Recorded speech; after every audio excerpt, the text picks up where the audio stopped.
Salam sejahtera Malaysia, terima kasih kerana menonton video-video dalam channel ini. Sebelum kita mula, jangan lupa untuk tekan tombol subscribe, share, like dan komen. Let's go! Salam sejahtera dan selamat pagi kepada semua pendengar. Berita pagi ini saya petik daripada The Third Force yang bertajuk Zahid terdesak selamatkan Tengkuk sendiri. Itu sahaja. Berita penuh, Zahid Hamidi hanya mau selamatkan dirinya dari dihukum di atas segala kesalahan dalam kes-kes beliau yang sedang dibicarakan di mahkamah masa kini.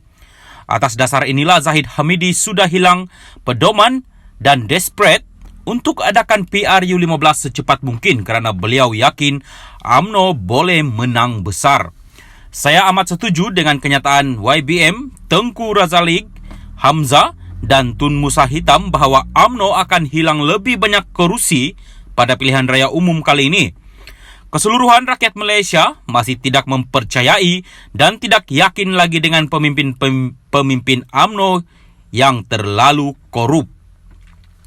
Para pengundi di kawasan bandar dan separa bandar sudah pasti akan reject UMNO. Parti UMNO sukar untuk menapak semula di kawasan-kawasan bandar serta separa bandar kerana reputasi UMNO sudah hancur lebur. Tambahan pula, undi 18 tahun dan pengundi baru tidak minat untuk mengundi UMNO. Presiden dan pemimpin-pemimpin UMNO hanya mimpi di siang hari. Mereka ingat dengan adanya PRU15, secepat mungkin mereka boleh menang besar kerana musim banjir akan menghalang lebih ramai para pengundi setiap PAS untuk keluar mengundi di negeri-negeri pantai timur khususnya.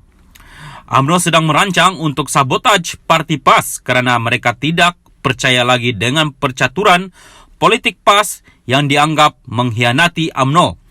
Apabila menang besar dan mendapat kuasa, pemimpin-pemimpin UMNO akan salah guna kuasa, seterusnya akan menyelamatkan diri masing-masing.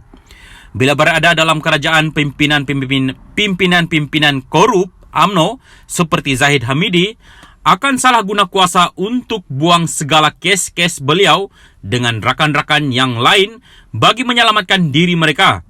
Jangan terperanjat sekiranya rakan mereka yang sedang berada dalam penjara pun akan dibawa keluar nanti.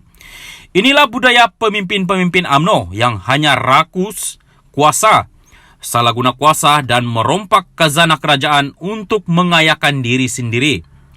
Pemimpin-pemimpin UMNO tidak pernah insaf di atas kejatuhan mereka pada PRU14 yang lepas. Cuma yang memberi nafas baru pada UMNO untuk mentadbir semula negara dan terus bersikap korup adalah perbuatan khianat Tan Sri Muhyiddin Yassin dengan langkah Sheraton beliau, Tan Sri Muhyiddin Yassin serta semua yang terlibat dengan langkah Sheraton yang menyebabkan keadaan landscape politik negara menjadi huru-hara seperti hari ini. Pada PRU15, keseluruhan rakyat harus menyokong Gerakan Tanah Air GTA yang diasaskan oleh Tun Dr. Mahathir Mohamad yang kekal berprinsip dulu, kini dan selamanya ke arah memperkasakan kedudukan Melayu serta menjaminkan kesejahteraan kaum-kaum lain di negara kita. Hanya wadah perjuangan mulia dan berprinsip Tun Dr. Mahathir Mohamad sahaja yang boleh menyelamatkan negara kita dari terus hancur. Beri peluang kepada Tun Dr. Mahathir Mohamad untuk kembali sebagai Perdana Menteri sekurang-kurangnya hanya untuk 2 tahun lagi. Kerosakan negara secara berskala besar pada hari ini hanya boleh diselesaikan oleh tokoh negarawan bertaraf dunia seperti Tun Dr. Mahathir Mohamad kerana dunia luar masih menghormati beliau serta mempunyai keyakinan tinggi terhadap mutu kepimpinannya. Keyakinan dari dunia luar amat penting untuk membantu memulihkan ekonomi negara kerana sokongan pelaburan asing akan menguatkan asas ekonomi negara. Kepimpinan negara dan kerajaan half past six yang ada pada hari ini menyebabkan semua warga pelabur asing lari keluar dari negara kita pada hari ini. Sebab itulah asas ekonomi negara jatuh merundum dan nilai mata wang negara berada di paras yang paling rendah dalam sejarah kita. Kini, kita jangan fikir untuk berebut kuasa, tetapi semua pihak kena sedar dan insaf untuk melantik tokoh yang berwibawa bagi merealisasikan pembangunan Malaysia baharu yang lebih cemerlang.